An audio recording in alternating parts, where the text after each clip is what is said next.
We are making gyoza today, and this is one of the items you never fail to order in Japanese restaurants because we love it so much. But today, I will teach you how to make it so you will have an unlimited supply at home.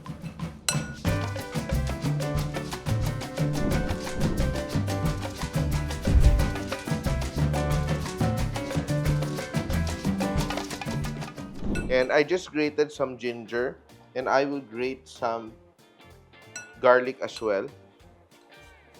And it's fairly simple to make, and you can make it so much more delicious.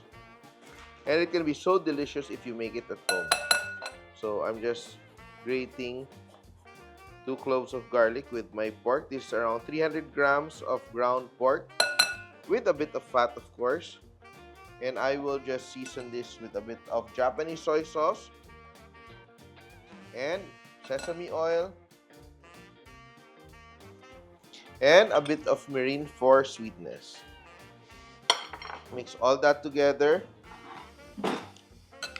Mix that together just to marinate while I prepare my other ingredients that absorb all the flavor.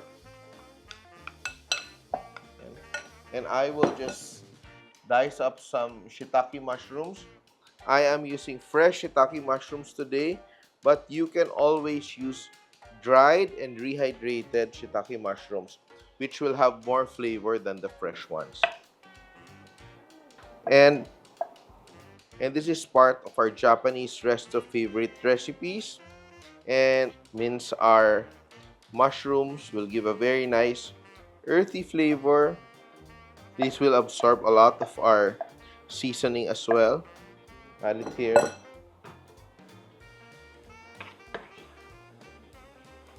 And the nice thing about gyoza is that it has a lot of vegetables. So you really have that fiber whenever you eat your gyoza. And we will also chop up some cabbage.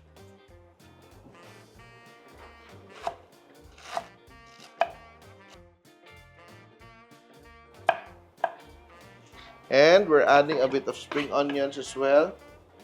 Spring onions for more flavor. Good enough.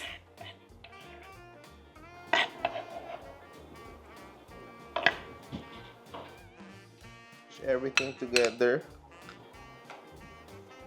And season with a little bit of black pepper.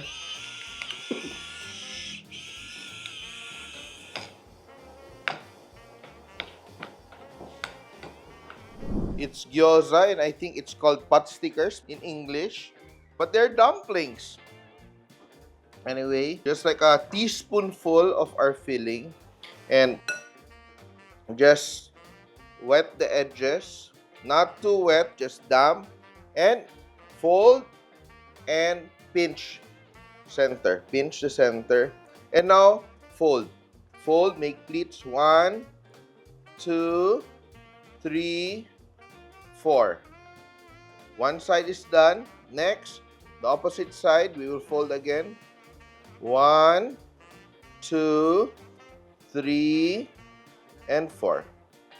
So that's the shape of our gyoza. We've made 2.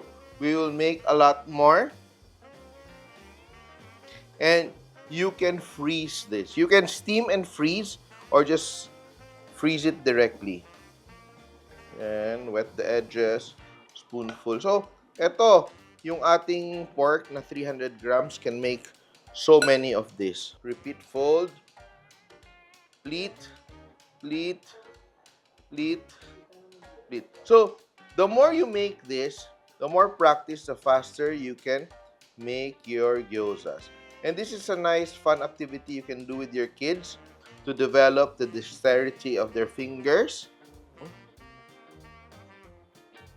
And I will make a few more to show you, pero I'm also very excited to taste. But before we will taste, we will prepare our dipping sauce. I'll make one more here. Pinch the middle, fold, fold, fold, fold. 4. The other side, opposite sides. 1, 2, 3, 4. And we will make our dipping sauce. Just a combination of Japanese soy sauce, rice wine vinegar, sesame oil. You can also use chili oil here. Very simple concoction. I will just add a bit of spring onions and toasted sesame seeds. So that is my dipping sauce for my gyoza. So simple to do. And now let's begin cooking our dumplings. Heated up my pan. I have my squeeze bottle with a little bit of flour. Yan. And we will just make like a twill with this. Let's cook our gyoza. So let's do a very traditional way of cooking. Very simple. Just a little bit of water. And we will arrange our gyoza dumplings. Let's probably start with 6. And it's very important that we have a nice like sear underneath. We want it to be crispy underneath, but very nice and chewy on top. No? So what we do, let that sear a little bit with a little bit of oil, and we add water for it to steam.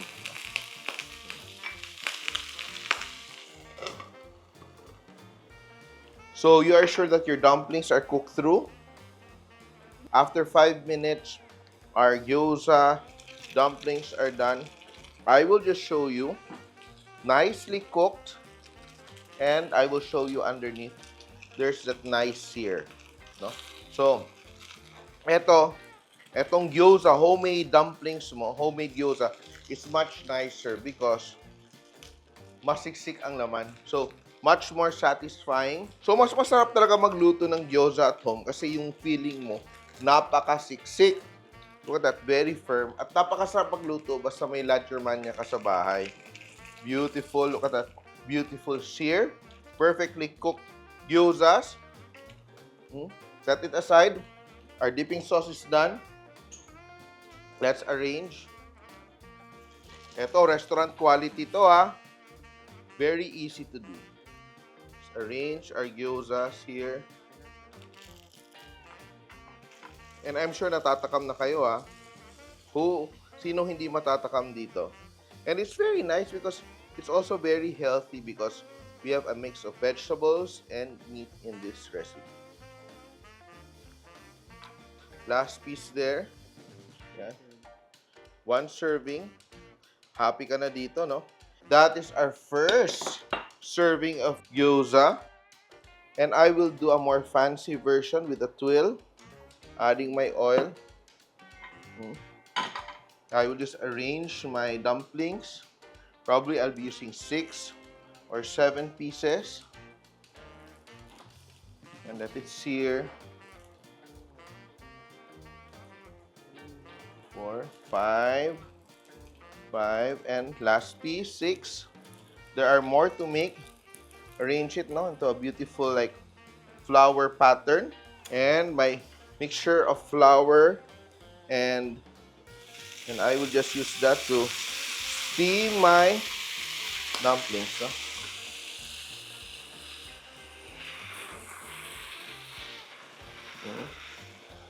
Let it steam. That will take around 4 minutes. And I will open it to let the twill kind of crisp up. And let's see if it's done. Let's see and turn it over. And we have our gyoza. Yeah, beautiful. And you have your dipping sauce. And there it is. Let's make some more. And it's time for me to taste. Masarap din to pag may chili oil. And let's taste.